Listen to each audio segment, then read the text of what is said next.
नमस्कार मेरे प्यारे बच्चों। आज मैं आप लोगों को क्लास 10th का तीसरा पाठ अलस कथा आलसी की कथा जो विद्यापति द्वारा लिखा गया है कि इस कथा में आलसियों के बारे में कहा गया है कि ये भगवान पर आश्रित होते हैं, ये काम करना नहीं चाहते, देहचोर होते हैं, ये कोई भी काम करना नहीं चाहते, भले ही भूखे रह जाएंगे, भूखे सो जाएंगे, लेकिन काम नहीं करेंगे। एक छोटी सी कहानी है कि दो मित्र थे,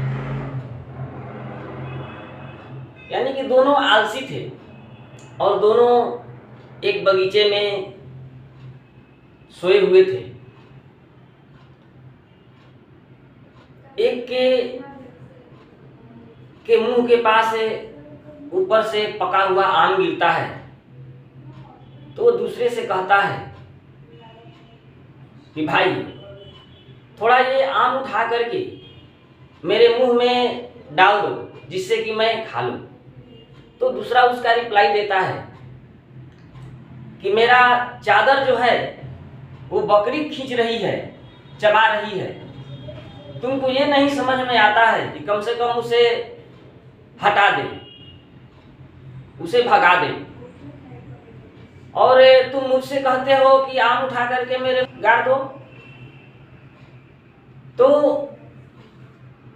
आलसी पर तो विशेष प्रकार की कथा है ही। कहा गया है कि आप लोग आगे 8th क्लास में पढ़े होंगे, आलस्याम ही मनुष्याणाम शरीरस्थो महान रिपु नास्त उद्यम समो बंधु कृत्वा यम नावसीदति। कह रहा है कि आलस्य ही मनुष्य का सबसे बड़ा दुश्मन है और उद्यम परिश्रम के सिवाय दूसरा कोई भाई नहीं है। लेकिन फिर भी ये कहा गया है, क्या कहा गया है कि षट दोषा पुरुष श्रेणे हताव्या भूतिमीक्षिता निद्रा तंद्रा भयम क्रोध आलस्यम दीर्घसूत्रता। कह रहे कि यही नहीं है, मनुष्य के शरीर में 6 प्रकार के दोष भी होते हैं। क्या क्या? निद्रा, तंद्रा, भय, क्रोध, आलस और दीर्घ सूत्रता, यानी कि किसी भी काम को देर से करना, किसी भी काम को देर से करना। तो इस पाठ में भी यही बताया गया है कि आलस्य का त्याग करना चाहिए, आलस्य का त्याग कर देना चाहिए, क्योंकि वही हमारे शरीर का सबसे बहुत बड़ा दुश्मन है। इसमें इस पाठ में अलस कथा जो विद्यापति द्वारा लिखा गया है, यह पुरुष परीक्षा कथा संग्रह से लिया गया है। इस कथा के माध्यम से मानवीय गुणों का महत्व बताया गया है, तो दोषों से मुक्ति पाने की शिक्षा भी दी गई है। इसमें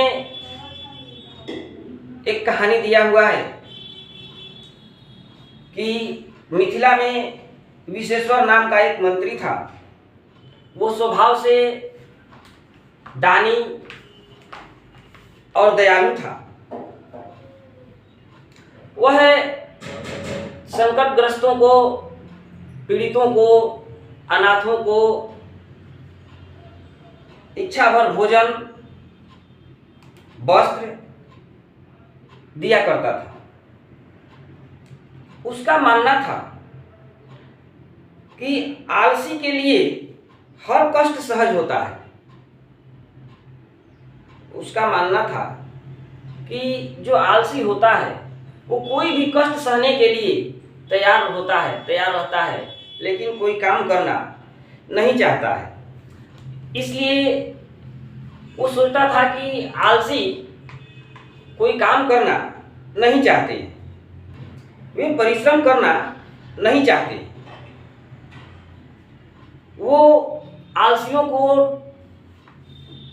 रहने के लिए एक आलसी गृह का, आलसी घर का निर्माण कर दिया।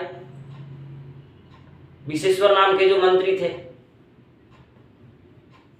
और उसमें आलसी जितने थे वे आकर के रहने लगे। फ्री में भोजन मिले, खाना मिले, सब शौक पूरा हो तो कौन नहीं चाहेगा। बहुत सारे बनावटी आलसी भी आकर के उसमें रहने लगे। जब बहुत सारे बनावटी आलसी आकर के रहने लगे तो राज्य का धन जो है वो अधिक खर्च होने लगा। आलसियों पर जब अधिक खर्च होने लगा तो मंत्री वहां के जो ज्ञानी व्यक्ति थे उनसे सलाह लिए क्या करना चाहिए।